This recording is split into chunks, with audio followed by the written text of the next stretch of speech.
Hello, ನಿಮ್ಮ ಮನೇಲಿ ನೀವೇನಾ ಜಾಸ್ತಿ ಬಟ್ಟೆ ಒಗೆಯೋದು ಪಾತ್ರೆ ತೊಳೆಯೋದು? ಹಾಗಾದ್ರೆ ಈ ವಿಡಿಯೋ ನಿಮಗೋಸ್ಕರನೇ. ನೋಡಿ, ನೆನ್ನೆ ವಿಡಿಯೋಲಿ ನಾವು ಈ ತರ ಇದ್ರ ಬಗ್ಗೆ ತಿಳ್ಕೊಂಡಿದ್ವಿ, ಲ್ಯಾಟ್ರಲ್ ಎಪಿಕಾಂಡೈಲಿಟಿಸ್. ಇವಾಗ ಇದ್ರ ಬಗ್ಗೆ ತಿಳ್ಕೋಣ. ನೋಡಿ, ನಮ್ಮಲ್ಲಿ ಈ ಕಡೆ ಕೆಲವರಿಗೆ ನೋವು ಬರುತ್ತೆ. ಇದನ್ನ ನಾವು ಗಾಲ್ಫರ್ಸ್ ಎಲ್ಬೋ ಅಂತೀವಿ. ನೋಡಿ, ಇಲ್ಲಿ ಫ್ಲೆಕ್ಸಾರ್ ಮಸಲ್ಸ್ ಒರಿಜಿನ್ ಬರುತ್ತೆ. ಕೈ ಹಿಂಗ್ ಮಾಡಕ್ ಹೆಲ್ಪ್ ಮಾಡೋ ಮಸಲ್ಸ್ ಒರಿಜಿನ್ ಬರುತ್ತೆ. ಇದನ್ನ ನಾವು ಮೀಡಿಯಲ್ ಎಪಿಕಾಂಡೈಲಿಟಿಸ್ ಅಂತೀವಿ. Very commonly known as ಗಾಲ್ಫರ್ಸ್ elbow. ಇದು ಟೂ ಮೇಜರ್ ಮಸಲ್ಸ್, ಒಂದು ಪ್ರೊನೇಟರ್ ಟೀರಿಸ್, ಅದು ಬಿಟ್ರೆ ಫ್ಲೆಕ್ಸರ್ ಕಾರ್ಪಿ ಅಲ್ನಾರಿಸ್ ಮಸಲ್ಸ್ ಇನ್ವಾಲ್ವ್ಮೆಂಟ್ ಇಂದ ಬರುತ್ತೆ. ಇದು ಅವ್ರಿಗೆ ಹಿಂಗೆ ಕೈ ಮಾಡಿಸಿದಾಗ ಪಾಪ ಸಿಕ್ಕಾಪಟ್ಟೆ ನೋವಿರುತ್ತೆ.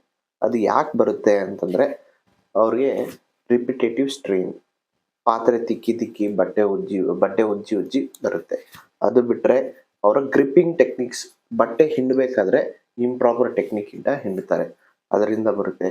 ಅದು ಬಿಟ್ರೆ ಎತ್ವತ್ತತ್ವ ತೂಕ ಎತ್ತೋದು, ಎತ್ವತ್ತತ್ವ ಬಟ್ಟೆ ಎತ್ತೋದು ಮಾಡೋದ್ರಿಂದ ಬರುತ್ತೆ. ಇದು ಬಟ್ಟೆ ಒಗೆಯೋರಲ್ಲಿ ಮಾತ್ರನೇ ಅಲ್ಲ, ಮೆಕ್ಯಾನಿಕ್ಗಳಲ್ಲೂ ಬರುತ್ತೆ. ಅದು ಬಿಟ್ರೆ ಗಾಲ್ಫ್ ಆಡೋರಲ್ಲಿ ತುಂಬಾ ಬರುತ್ತೆ. ಇದೇ ತರ ನಿಮ್ಗೆ ಏನಾದ್ರು ನೋವಿದ್ರೆ, ನಿಮ್ಮ ಫ್ರೆಂಡ್ಸ್ ಯಾರಾದ್ರೂ ಇದ್ರೆ ದಯವಿಟ್ಟು ಅವ್ರನ್ನ ಟ್ಯಾಗ್ ಮಾಡಿ.